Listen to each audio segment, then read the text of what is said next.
Dalam satu artikel dari Malaysia Kini, Zahid, Timbalan Perdana Menteri, telah mengesahkan berkaitan dengan isu tukar portfolio.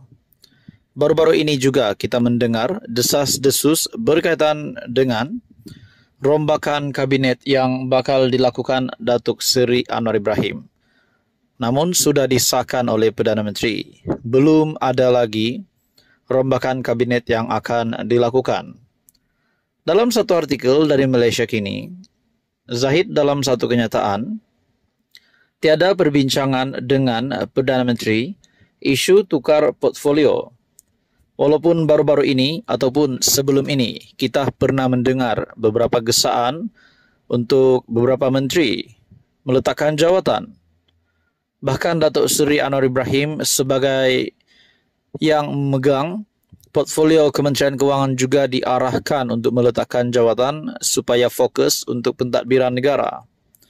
Begitu juga Rafiz Ramli, Menteri Ekonomi, dan juga Mat Sabu, juga salah satu menteri di dalam kabinet kerajaan juga digesa untuk meletakkan jawatan. Akhirnya Zahid Hamidi berkata tiada perbincangan dengan Perdana Menteri isu tukar portfolio.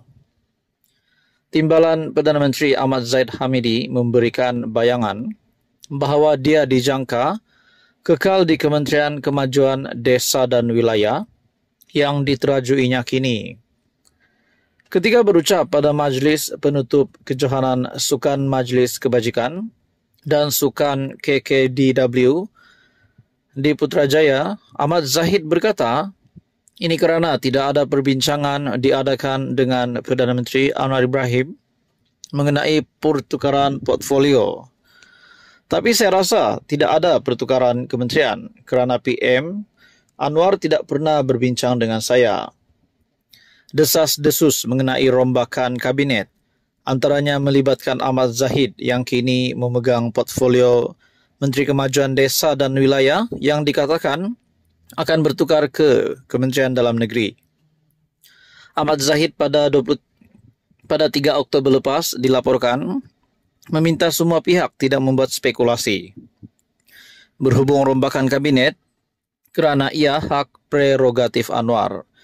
Sementara itu Ahmad Zahid mahu kejohanan yang berlangsung setiap 2 tahun itu diadakan lagi pada tahun depan. Zahid turut mencadangkan Hari Keluarga KKDW diadakan sempena MaxPen 2024.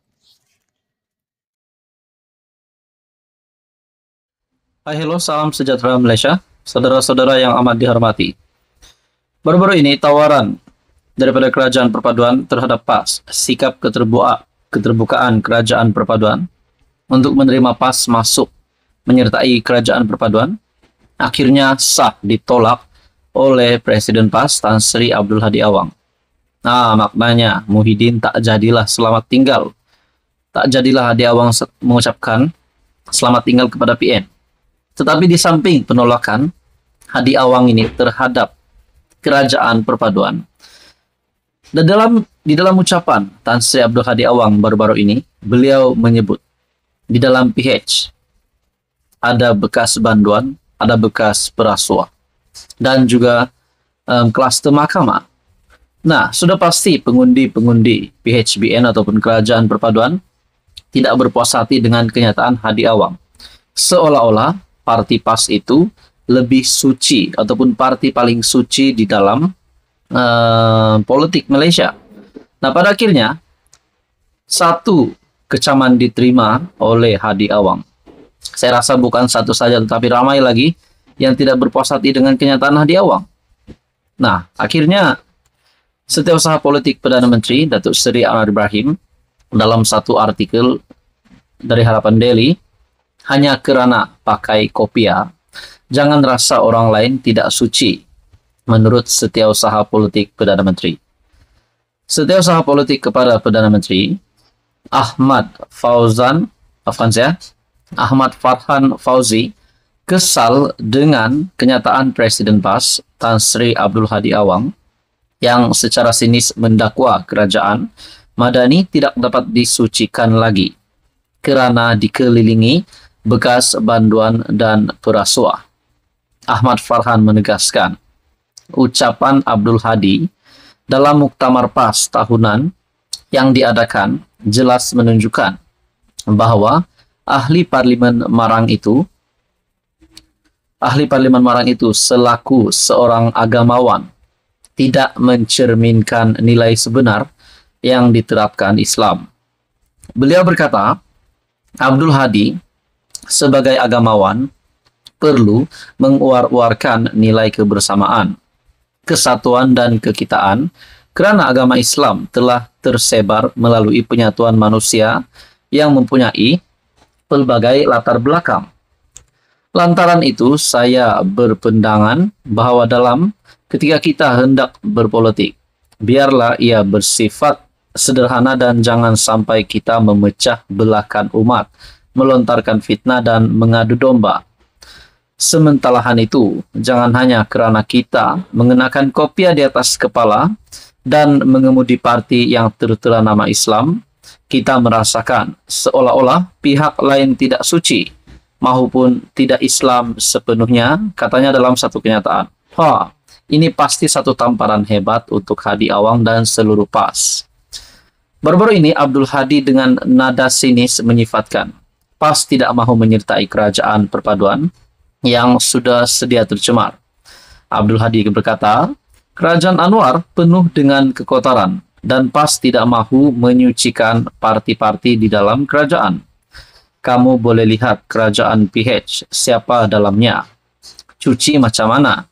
Bekas banduan ada, kluster mahkamah, kestra suap pun ada. Macam mana kami nak ikut serta, katanya. Lantaran itu, Ahmad Farhan menyarankan Abdul Hadi untuk mengkaji semula pandangan beliau. Sebagai agamawan, beliau sepatutnya memahami lebih mendalam di dalam perihal ini. Oleh itu, saya berharap hal ini akan menjadi pengajaran kepada semua untuk bersederhana dalam berpolitik dan tidak merendahkan pihak yang berbeza ideologi dengan kita. Nah, saudara-saudara, menurut kenyataan Abdul Hadi, kononnya, ataupun kenyataan Hadi, PH ini, Kerajaan Anwar ini penuh dengan penuh dengan kekotoran. Terdapat bekas banduan yang saya percaya itu dirujuk kepada Anwar Ibrahim dan bekas perasuah dan juga kluster mahkamah. Adakah PAS juga bagi saya PAS juga terlibat dengan rasuah? Baru-baru ini saja kerusi ataupun kemenangan di Parlimen Kemaman dibatalkan kerana rasuah. Nah, begitu juga dengan beberapa kenyataan daripada kepimpinan politik PN ataupun PAS yang dapat dilibatkan dengan isu 3R. Nah, adakah PAS terlalu suci sehingga dapat mengatakan kerajaan hari ini juga terlalu kotor? Nah, itu menjadi persoalan. Apa komen Anda? Teruskan bersama di dalam channel ini untuk info yang seterusnya. Mohon bantu channel ini dengan menekan butang like, share, dan juga subscribe.